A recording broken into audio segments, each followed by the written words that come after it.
I've been thinking about how I can reclaim control of my time and attention.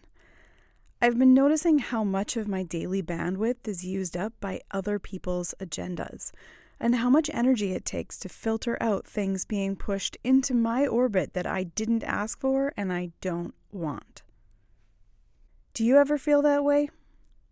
That there's just too much coming at us, and everywhere we turn, we're having to do the emotional labor of saying no to things we don't even want to be thinking about, and then trying to regain our equilibrium after something is thrown into our faces at completely the wrong moment, and it derails us emotionally. As a woman and a creative person who has a really hard time doing her best and most focused work when my lizard brain is activated and when I'm in fight, flight, freeze, or fawn mode, I've been noticing the frequency and intensity of this has been getting even worse lately. In order to regain even some small feeling of control over the shape of my day and the state of my brain and my body and my emotional health, I'd really like to minimize how much of my time and energy is spent sorting through informational and attentional noise and clutter that's foisted on me uninvited. So, what's going on here, and how can we stop it, or at the very least mitigate or reduce it? I've been experimenting with a few things, which I'm going to share in case they're helpful for anyone else. The first is taking control of your streaming habits. So the first offender here, or the first area of challenge, is for me social media. So I really like Instagram. I used to love that it still had still images and not just video. It wasn't noisy and flashy and constantly moving. There were moments of stillness that I really appreciated. I had such a carefully curated feed of creators making really amazing things and great recipes and cool people doing interesting stuff. But I noticed lately that I'm not seeing so much from those carefully curated accounts anymore. And sometimes I do not recognize a single person or account I'm seeing content from. Has anybody else been having this experience? When I started digging into why that was happening, with a view to stopping or fixing it, I realized a couple of things. First, that anytime I actually watched a video, it took me down an alternate pathway of new stuff, just like what I just watched, but with accounts I didn't yet follow. And in order to get back to where I was in my own feed, I had to manually go back, kind of like hitting that back arrow on your Google browser. Basically, I'd taken an offshoot and I now was going down a tributary of information that was completely separate from the stream I had chosen. I was no longer on my own path. I was on a path that someone else or something else was choosing for me. And you know what? I got kind of angry. There was no indication this had happened. Nothing looked different. There was no warning sign or change of color or change in the interface. I had to really dig around to even figure out what was going on. And I might not ever have noticed. But I did. So we're going to use that anger a little bit. And what was I angry at? Well, partly I was angry at the platform and society and all the ways I think we're giving up control of our time and attention and our lives and agendas to outside forces. Ones that are mostly, honestly, set up to sell us things and make money from us. But I was also angry at myself for giving up control over what I'm inviting into my life. So, how do we now go about counteracting that and doing something useful with the anger and not just staying in an angry state? Well, I could quit Instagram. And honestly, I might. It's the last social media platform I use, except for logging into Facebook to check when the next farm fresh egg delivery is in my neighborhood, because that's the only reason I use Facebook now. And I know that the less time I spend on social feeds, the more real-life social I am, and the happier I feel, and the less money I spend, and the less comparisonitis I seem to have. So that is one option. Another option would be just doing a better job of curating my feed, which sounds great on the surface, but I have tried that repeatedly. And it doesn't seem to matter how carefully I curate, at least half my feed is ads and suggested accounts, no matter what I do or who I'm following. The algorithm is in charge. We need to be honest about that. So any settings I change or choices I make are gentle suggestions at the very best, right? And I think largely ignored because lately I'm not seeing stuff from most of the people that I follow. And my third option is I can think about exactly when and where and how often and for how long I'm willing to sign over that control and, tube down that river of information and just follow the currents wherever they lead me. And then I can try and train myself to keep to whatever it is I've bargained with myself as when and where and how often that will happen. Not super easy, right? It's created to make sure that we're fully addicted to those platforms for a reason. But I'm always up for a challenge, so we'll see. But once I started thinking about this whole attention hijacking problem, I took a look around at the other areas of my life where the same thing might be going on and where things had slowly been changing and I maybe hadn't been as vigilant about slamming the door as I could have been. I decided to channel all my anger and frustration into the things that I can control and to see how much I could reduce that noise and clutter and disruption that's pushing into my life on a daily basis.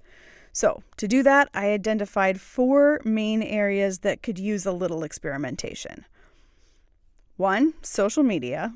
2, ads in TV and movies, so whatever entertainment I'm streaming. 3, junk or newsletters in my email inbox. And 4, unsolicited calls to my cell phone. This drives me batty and has been getting worse and worse and worse as time goes on. So, okay, let's talk about social media. What am I going to do about that? Well, currently, I've set a goal of not opening Instagram until at least 4 p.m. if possible. And for Facebook, well, I got sucked in because of the farm fresh eggs. It's where the local folks connect. The farmers bring the eggs to a park near our house. I love it. It's amazing. We show up in real life, chat with a farmer, pick up some eggs, visit with some neighbors, and it's wonderful. But it's been kind of a gateway back into me being on Facebook because that's where we find out when they're coming and we put in an order for eggs if we need them. But I don't need to open it all that frequently to check, actually. I could just open Facebook on Monday if we need eggs that week because I only need to order it one day in advance. So that's the experiment I'm going to try and do, is just set myself a goal of just checking on Monday, and I'm going to put a note in my calendar to remind me. And then if we need eggs that week, great. And if we don't, okay. But otherwise, to stay off Facebook. Okay, second thing is ads in my TV and movies have reappeared. Now, I haven't had cable since, honestly, pretty much ever. We had sort of the CBC local channels growing up, and I really find ads irritating when they break your concentration. They're always louder. They show you them over and over and over and over again, and it just does not work well for me or my brain. So I have always chosen entertainment forms that did not include advertising because it just exacerbates every problem I have with paying attention to things. But even the streaming services have brought back ads lately. I hate it. It's why I moved away from TV and entirely onto streaming services in the first place, because the constant interruptions to whatever I'm watching derail my concentration and also introduce options that I don't even want to spend time considering. Like, they trick my brain into thinking that happiness lies in whatever it is the advertisers want me to purchase. Spoiler alert, whatever that new product is, it probably won't actually fix what's wrong. And even more importantly, there's probably nothing wrong in the first place. The first goal of marketing is to convince you there's a problem and then present a solution to it that involves you buying whatever product or service the marketers want you to buy. So, what did I do to try to combat this? Well, The first thing that came to mind was, of course, now there is an option to pay a little bit extra on most platforms to be ad-free. And so when I looked at that, I thought, okay, well, that's a simple solution to the problem, but it doesn't move the budget for the month in a positive direction.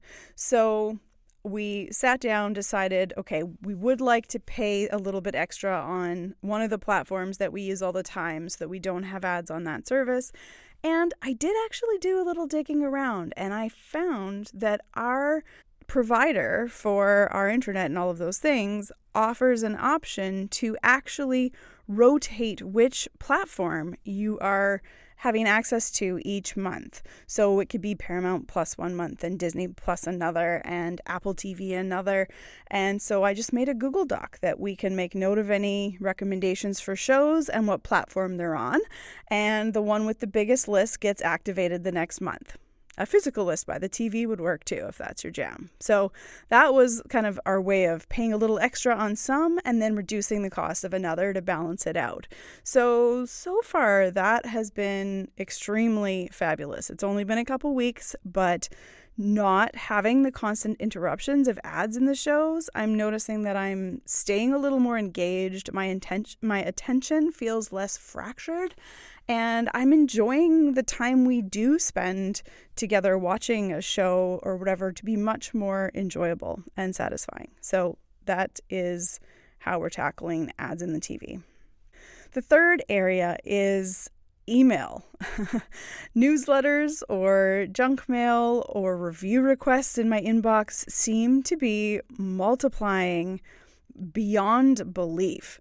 I'm kind of frustrated that every purchase or interaction I have in the world seems to result in a flurry of requests to review that interaction in multiple places online and then being subscribed to a newsletter list that I don't want to be on, which is trying to sell me a million other things from the company, or even worse, the same thing I already bought. So, to try to combat that, I've been actively unsubscribing from everything that has an unsubscribe at the bottom. And anything that doesn't have an unsubscribe option, well, that's actually kind of illegal. One of the rules about email newsletters is you have to give people the option to opt out. So if something does come and it doesn't have any way for me to unsubscribe from it, I've been marking it as spam. So my email program will start filtering it out for me. Now, sometimes we have newsletters from companies that are talking about products that we may actually want to order in the future. So if that's the case, then before I unsubscribe, I bookmark that website for the company that I like in a shopping tab in my browser, or make a favorite or shortcut to it on my phone home screen so I can find it easily if I need something from them. But I only go to them when I want or need something specific. It's not just an open invitation to hop into my inbox and try to sell me stuff. It's pretty easy to get convinced we need something because it's on sale or whatever, but there are predictable times of year when everything in the world goes on sale. So I can just make a note that when it's Black Friday or Cyber Monday or, Boxing Day or whatever big sale weekend it happens to be, because let's be real, they come around multiple times a year now, I can go to them. They don't need to come to me.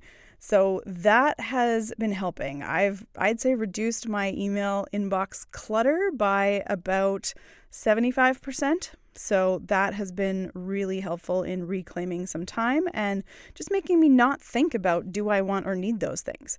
If I haven't had the thought of, oh, we're out of that, we really need to get more, or, oh, this thing I've been thinking about for weeks or months, and I think it's time to acquire that thing. If I'm not having those thoughts, well, okay, I don't actually need that thing then, right?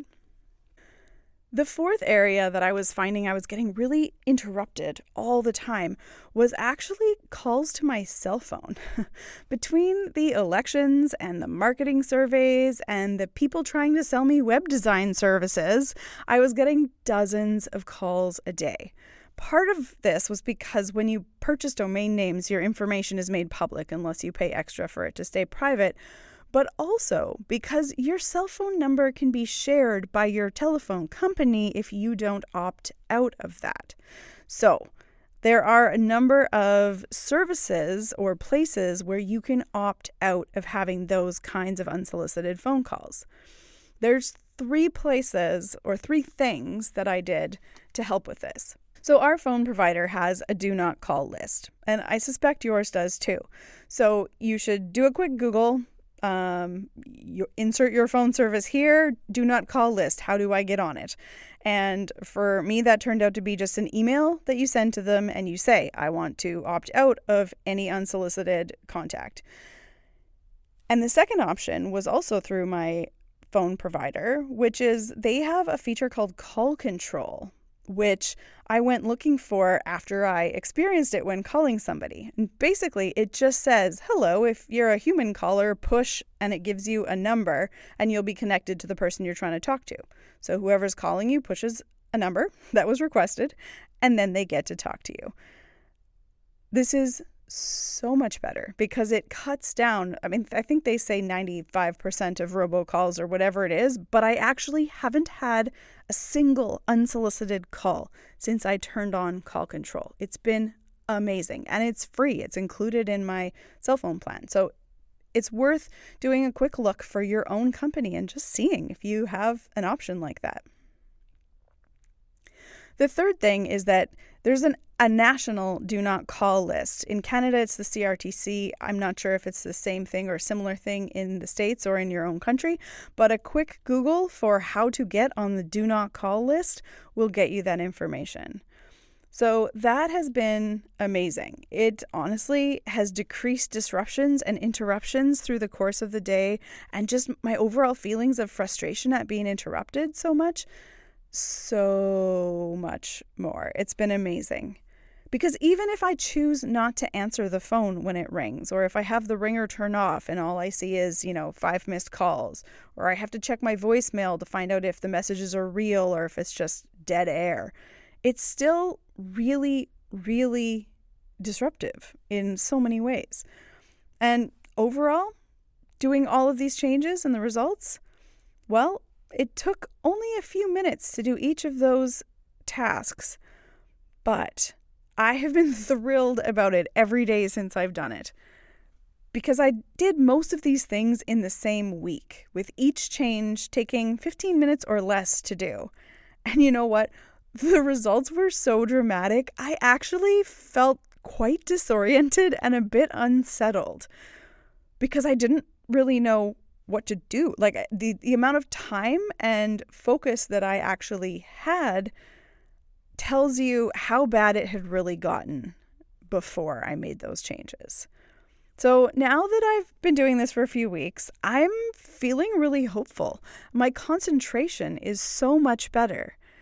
I've written more, I've slept better, and I've found myself singing along to music while cooking meals. I'm shocked multiple times a day about how much time there seems to be in the day and how much more I'm getting done. And you know what? I've spent less money too. But the biggest, most important change that really bears thinking about, I'm feeling more me than I have in months. Not like a combination of what other people and algorithms and influencers and companies and advertisers think I should be or think or feel or want.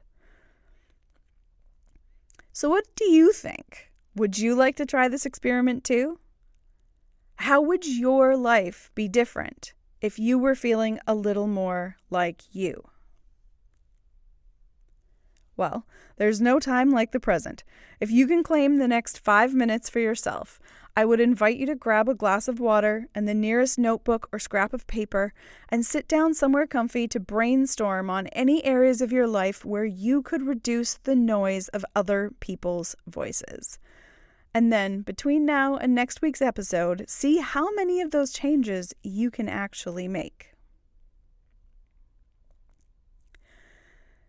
Thanks for listening to Go Think About with Crystal Hunt, the podcast where we keep it real, keep it human, and keep it honest. Before you take off, please remember to hit the follow or subscribe button in whatever app you're listening to the show.